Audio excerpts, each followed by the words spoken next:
Hello, hello, hello. This is Aurelia Davis, the educator's educator, coming to you on a Thursday afternoon in March. And one of the times that I really don't want to talk about this particular subject, but I have to because it's happening too much. It's happening all the time, and that's the recent school shootings in Tennessee.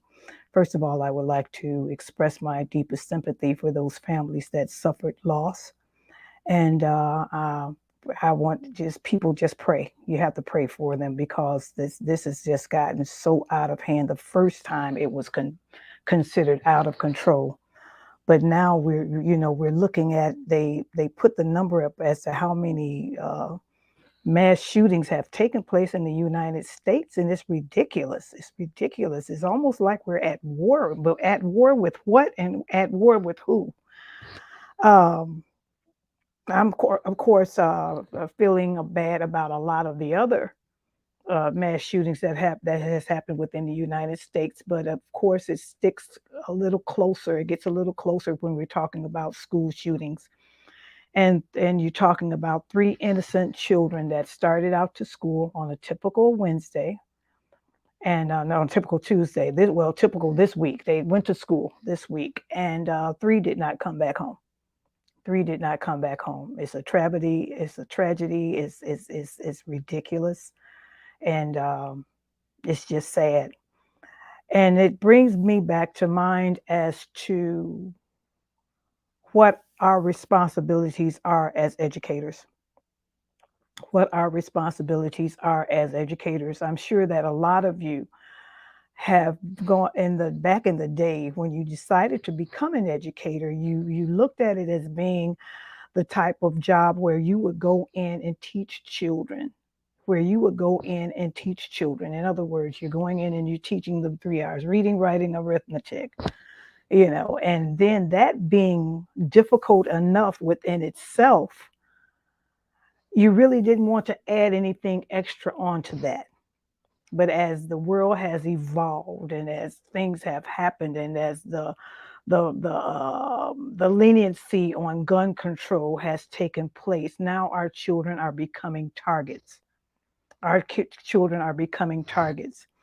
And you sit with those babies in your classroom, and you, as an educator, only have gone to school to educate. You didn't really go into school to become a bailiff or a sheriff, to the point where you have to protect your children. But now that's on the minds of educators. That's on the minds of educators. It is truly on the minds of educators. And my title for this particular live: educators, teachers, educators, or protectors.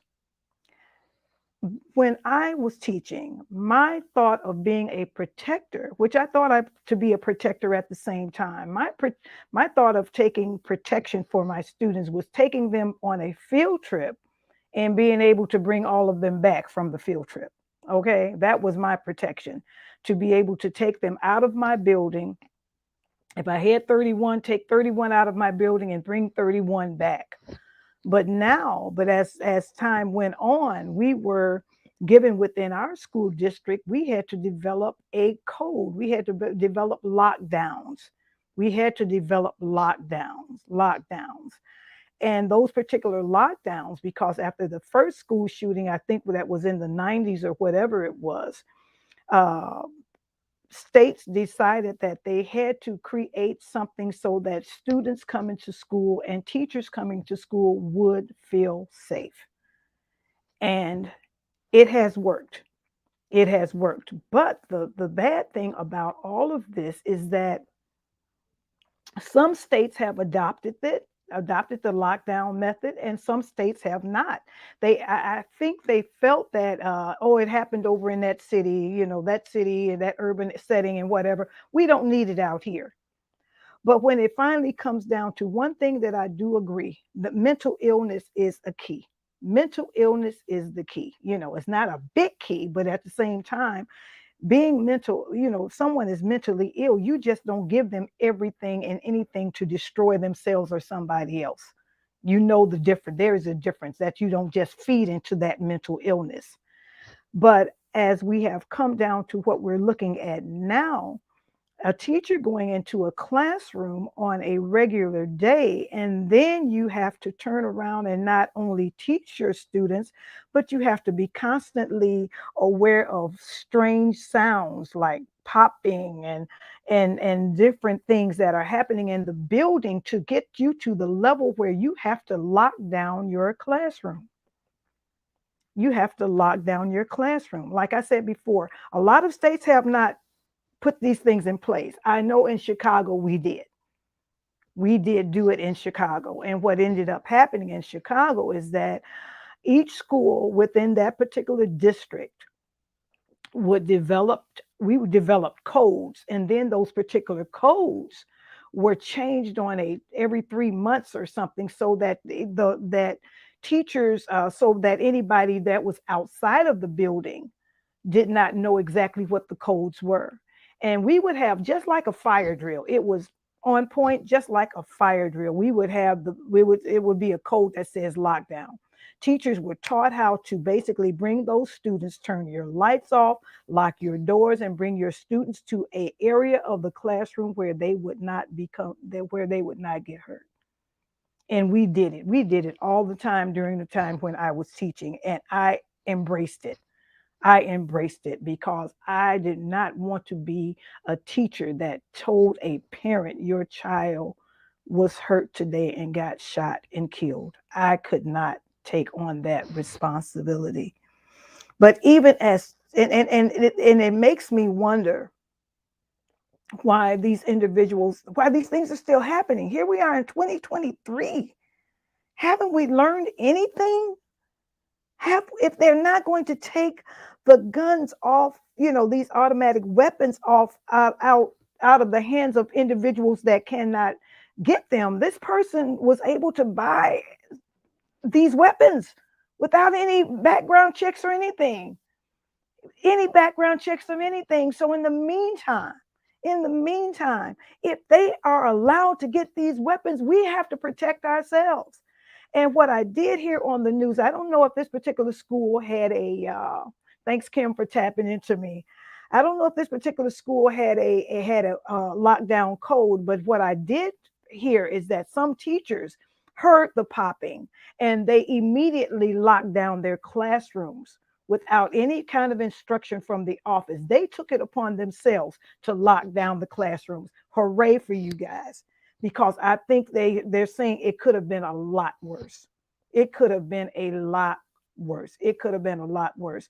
But yeah, we're having these lockdown drills, and I'm telling teachers, I'm just going to be honest, if they don't have this type of a procedure in or drill in your building, you practice it for your particular classroom. I'm going to be honest. If you don't have it in your building, you take it upon yourself to protect yourself and your students, and then see exactly how many other teachers or how many other classrooms you can get involved in the same thing. Um, what I have noticed that after the pandemic is that schools now, well, schools within Chicago, they're not even allowing you past the front door. I mean, you can go to the front hallway. But say, for instance, if you're coming to pick up a child, that is sick and whatever, they will bring the child to you. They're not allowing parents to just freely go into buildings and do whatever and so forth.